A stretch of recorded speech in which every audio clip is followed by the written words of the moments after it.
Baik, kita akan angkat beberapa pertanyaan yang sudah masuk di malam hari ini, Kiai. Yang pertama datangnya dari hamba Allah di Desa Temenggungan. Assalamualaikum, Kiai. Waalaikumsalam warahmatullahi wabarakatuh. Kiai, di desa kami, katanya Kiai, ada seorang pengobat dengan cara mengobati atau dukun atau dukunnya itu kesurupan dan ngakunya dia adalah ruh buyut leluhurnya yang masuk ke tubuhnya. Yang mau saya tanyakan, apakah itu benar jin ataukah benar itu adalah ruh leluhurnya yang masuk ke tubuhnya sehingga dia menjadi dukun, katanya Kiai. Dan apakah ini juga termasuk daripada kesurupan tadi itu, Kiai? Iya. Memang di negeri kita ini ya banyak sekali pengobatan model seperti itu. Datang satu pasien, kemudian si pengobatnya ini, dukunnya ini, ya oknum dukunnya ini, lalu nyambet, istilahnya kalau orang Jakarta nyambet, masukin leluhurnya untuk membantu si pasien tadi itu. Terjadilah kesurupan. Ngomong, misalnya apa? Ustadz Amin datang kepada dukun, lalu dukunnya langsung kesurupan. Kamu ini sering sakit, susah tidur, insomnia, itu karena kamu itu kepikiran pingin poligami. Jadi pengobatan yang paling efektif kamu memang harus poligami, gitu. Misalnya seperti itu.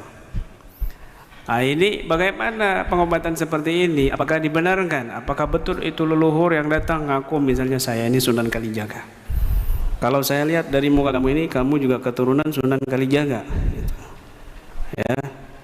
Dan kamu ini harus nurut sama ini, ya. Nanti kalau kamu disuruh sedekah, kamu sedekah sama ini, ya. Tuh, itu harus sama. Misalnya, nah ini jelas tidak dibenarkan, ya. Karena umurul ghaibiyah mahya illa auham au ilham, ya ilham au auham, kata Habibul Haddad.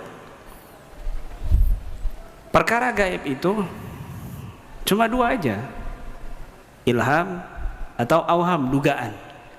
Ilham ini min jihatil aulia, min jihatis salihin, ya. Ilham, firasah, ittaqu firasatal mu'min fa innahu yanzuru binurillah, ini dari orang-orang soleh. Tapi ada juga auham, dugaan-dugaan saja. Kadang-kadang yang masuk itu bukan leluhur, karena roh itu jelas, ya, roh itu setelah matinya dia tidak masuk ke tubuh manusia. Yang masuk ke tubuh manusia jelas itu jin, paham ya? Jelas itu jin yang mengaku-ngaku, apalagi memuji-muji, ya. Memuji-muji, baik itu memuji si dukunnya atau memuji si pasiennya. Ini jelas tipu daya. Ini jelas tipu daya. Jadi hati-hati dengan pujian jin atau pujian yang ngaku-ngaku jin leluhur. Ya, ini jelas berbahaya sekali. Berbahaya sekali. Begitu. Jadi itu kesurupan dan ini lebih baik hindari pengobatan seperti itu. Pengobatan seperti itu. Loh, di video-video Kiai gimana itu yang ngaku-ngaku jin leluhur? Di video Ruqyah Aswaja Official gimana? Adakah di situ saya membenarkan, mengiyakan bahwa itu jin leluhur dari si fulan, atau mengiyakan ya kamu betul leluhurnya, iya begini? Tidak ada. Saya mengikuti alurnya sebagai hipotesis, mencari akar masalahnya yang tepat. Ini orang, ini jin, gimana? Ini berbohong, ini jin kiriman atau jin dalam tubuh si pasien itu? Itu sebagai hipotesis saja. Cara mencari akar masalah, bukan kita meyakini, begitu. Jadi jangan salah tangkap, jangan salah paham. Allah Allah. Nah, oke. Baik, Kiai, mohon maaf, Kiai.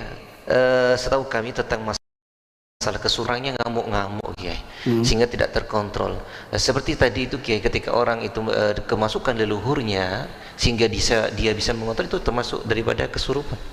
Iya, termasuk kesurupan. Jadi kesurupan itu nggak harus dia itu membanting meja, banting orang, ya kan? Tidak, kesurupan itu bisa jadi makan 5 piring kan begitu.